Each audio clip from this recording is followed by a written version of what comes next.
SC వర్గీకరణను శాంపిల్గా పంజాబ్, హర్యానాలో మొట్టమొదటిగా ఈ దేశంలో చేసింది కాంగ్రెస్ పార్టీ ప్రభుత్వమే. బీజం కాంగ్రెస్ పార్టీ వేస్తే దీని దేశం మొత్తం చేశారు మన మోడీ సాబ్. నిజానికి ఎస్సీ వర్గీకరణ వల్ల 100లో 4గురికి బెనిఫిట్ జరుగుతోందన్నారు మాల మహానాడు జాతీయ అధ్యక్షుడు ఆర్ఎస్ రత్నాకర్.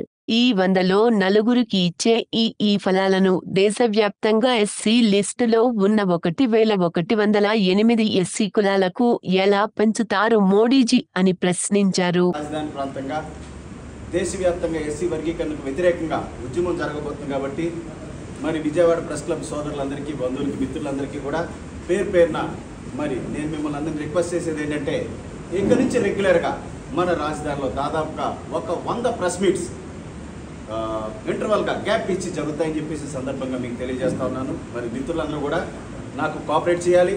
ఇది ఒక పెద్ద సామాజిక మరి సమస్య కాబట్టి సబ్సే బడా biggest conspiracy in Indian historical politics కాబట్టి మీరందరూ కోఆపరేట్ చేయాలని చెప్పేసి మీకు అందరికీ విజ్ఞప్తి చేస్తూ ఉన్నాను.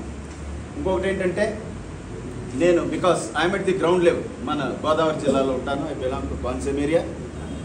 చాలా జిల్లాలు ప్రతి గ్రామానికి కూడా తిరిగి వాళ్ళందరినీ అవేర్ చేసి దరిదాపుగా ఒక 10 లక్షల మందిని ఇంతవరకు అసలు ఎస్సీ వర్గీకరణ అంటే ఏంటి, రిజర్వేషన్ అంటే ఏంటి, అసలు హిస్టారికల్గా ఏం జరుగుతుంది, రాజకీయ పార్టీలు మన పట్ల ఎలా బిహేవ్ చేస్తూ ఉన్నాయి, ఏ కుట్ర చేస్తూ ఉన్నాయి అనేటటువంటి విషయాన్ని గత 9 నెలలుగా వారందరికీ కూడా గ్రౌండ్ లెవెల్లో వివరించి మరి రాజధానిలో ఇటువంటి సంఘటన ఒకటి జరగబోతుంది, ఒక మహా సంగ్రామానికి డెమోక్రటిక్ వే ఆఫ్ ప్రొటెస్ట్ జరగబోతుందని చెప్పేసి తెలియజేయడం కోసమే ఎన్నో ప్రెస్ మీట్స్ కండక్ట్ చేసిన తర్వాత విజయవాడకి రావడం జరిగింది. మిత్రులారా, ఇక్కడి నుంచి నేను రెగ్యులర్గా వస్తాను.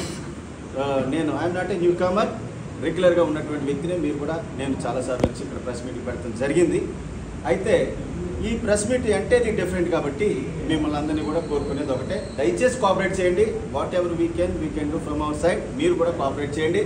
This is not a regular and ordinary press meet అనే విషయాన్ని కూడా మీరు గమనించాలని చెప్పి కోరుకుంటూ మరి doctor Ratnakar, RS Ratnakar, MBBS gold medalist, LLB, MBA, MA journalism 1 second. ఓకేనా?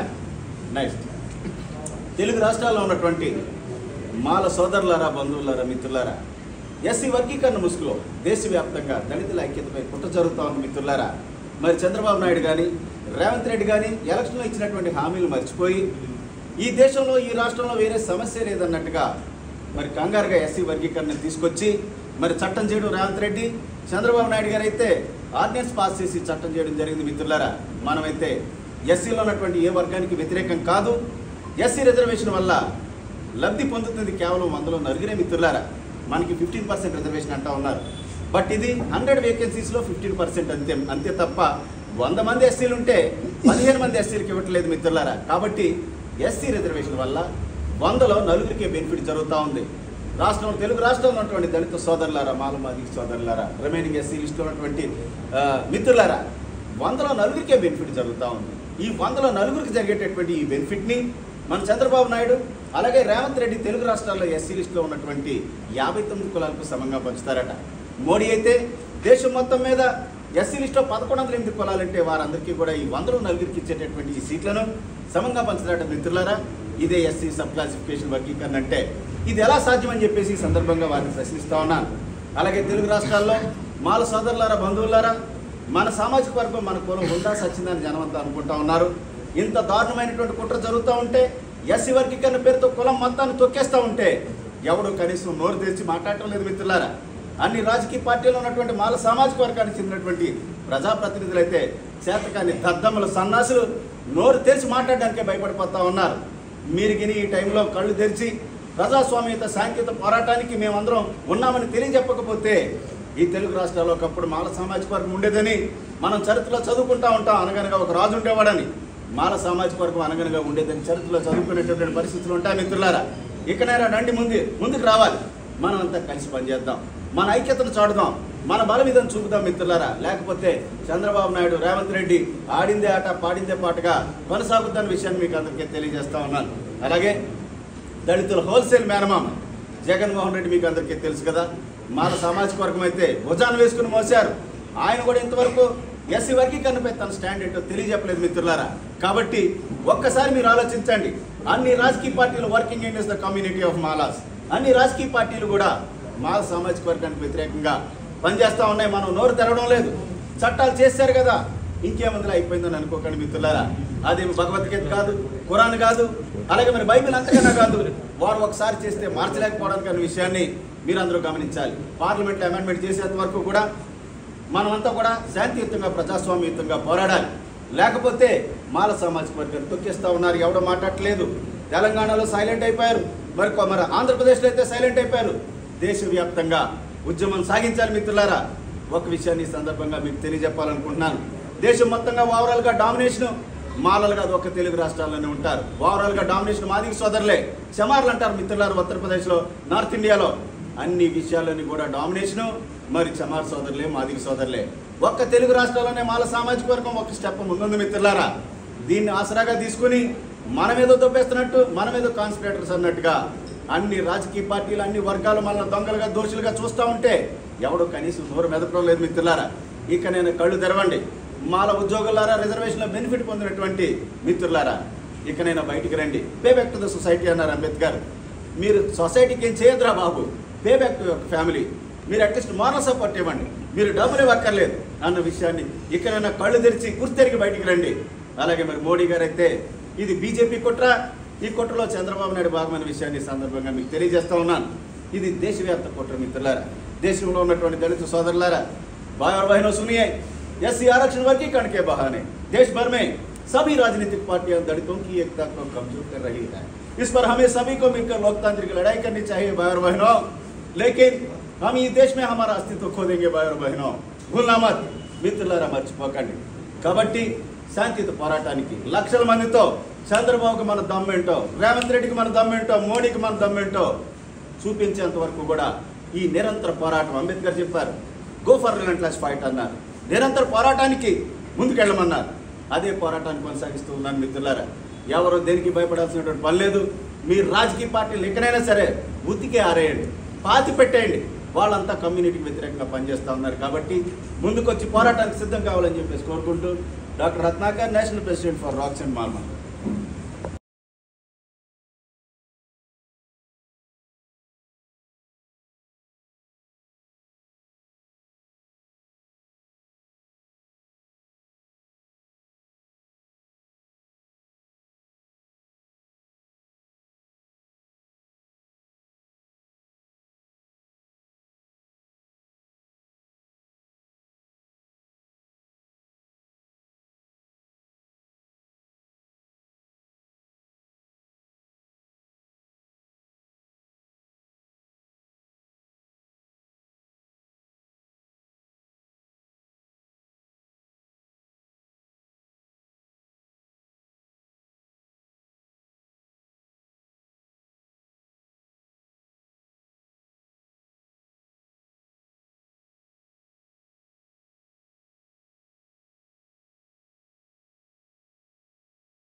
సుప్రీంకోర్టు 5 జడ్జెస్ బెంచ్ ఎస్సీ వర్గీకరణ చెల్లదని కొట్టేశారు. మాకు అనుగుణంగా వచ్చింది. వచ్చినప్పుడు ఇంకా దాని మీద కార్యాచరణ ఏంటి? అర్థమైందా? ఎస్సీ వర్గీకరణ అనేది చంద్రబాబు నాయుడు 2000లో చేశాడు చట్టం. రాజశేఖర రెడ్డి బిల్లు పెడితే చంద్రబాబు నాయుడు చేశాడు. దాన్ని వెంట సుప్రీంకోర్టుకి వెళ్తే సుప్రీంకోర్టు ఇస్ నాట్ పెర్మిసిబుల్ అని చెప్పి సుప్రీంకోర్టు కొట్టేసింది. ఎస్సీ వర్గీకరణ చేసేవాడికి మెడకాయ మీద తలకాయ లేదు, కరెక్ట్ కాదని కొట్టేసింది. లేనప్పుడు ఇంకెందుకు ఉద్యమం? ఇప్పుడు మళ్ళీ ఇచ్చారు జడ్జిమెంట్. 7 జడ్జెస్ అయింది, సుప్రీంకోర్టు నెంబర్ పెంచారు. ఇప్పుడు ఇచ్చారు కాబట్టి మొదలు పెట్టాం. మీ ప్రతిపాదన ఏంటి? ఎవరికి తగ్గించి మీకు పెంచాలంటారు? అలాగే ఎవరికి తగ్గించడం పెంచడం కాదు brother. The colonial rulers of the Britishers wanted created the constitutional fiction of unity and uniformity. British ప్రభుత్వం ఈ రోజున ఎస్సీ ఎస్టీలు అనేటటువంటి పదాలు ఏవైతే మనం వాడుతున్నామో ఈ పదాలను తయారు చేసింది, క్రియేట్ చేసింది బ్రిటిష్ ప్రభుత్వం 1937. వాళ్ళే ఈ రిజర్వేషన్ ఇచ్చారు.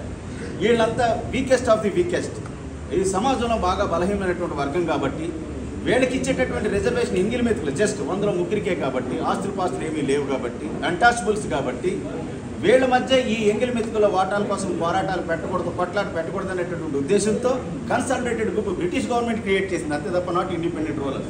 ఇందులో కాంకాక్టెడ్ రాజకీయ పార్టీలు చంద్రబాబు నాయుడు, రాజశేఖర రెడ్డి, జగన్మోహన్ రెడ్డి వీళ్ళు క్రియేట్ చేసిందే తప్ప వ్యక్తిగతంగా వాళ్ళకి మనకి ఏమీ విభేదాలు లేవు. ఉంటాయి కానీ పరిష్కరించుకుంటాం. కార్యాచరణ డెమోక్రటిక్ వే ప్రొటెస్ట్ కంటిన్యూస్గా ఇది ఎంతవరకు సాగుతుందో తెలియదు కాబట్టి శాంతియుత నిరసన కార్యక్రమాలు అలాగే వినతి పత్రాలు సమర్పించడాలు, రెండోది ప్యారలల్గా లీగల్ ఫైట్ పార్లమెంట్ అమెండ్మెంట్ చేసే విధంగా, అలాగే కోర్టులో మళ్ళీ అగైన్ క్యూరేటివ్ పిటిషన్ కానీ సుప్రీంకోర్టు 7 జడ్జెస్ బెంచ్ ఇచ్చింది కాబట్టి 11 జడ్జెస్ బెంచెస్ ఏదైనా రివ్యూ చేస్తుందేమో అనేటటువంటి పరిష్కారం ఉంది. ఇంతవరకు భారతదేశంలో కమ్యూనల్ స్టాటిస్టిక్స్ అనేవి జరగలేదు. 1931లో బ్రిటిష్ వాళ్ళు ఫస్ట్ అండ్ లాస్ట్గా తీశారు. కమ్యూనల్ అసలు ఏ కులం ఎంత అనేది కమ్యూనల్ స్టాటిస్టిక్స్ జరగలేదు కాబట్టి చంద్రబాబు నాయుడు, రేవంత్ రెడ్డి ఏదో శాంపిల్ సర్వేలని వాళ్ళకి నోటుకొచ్చిన సర్వేలు తీసుకుని చేస్తా ఉన్నారు. తెలియదు, నోబడీ నోస్. డెమోక్రటిక్ సొసైటీలో కలవాలని ఏముంది, రకరకాల గ్రూప్స్ ఉంటాయి కదా బ్రదర్. మెజారిటీ వర్గాన్ని కలుపుకోవడానికి మనం ప్రయత్నం చేస్తాం. వస్తే వెల్కమ్, లేదంటే రిఫ్యూజ్ దామ్.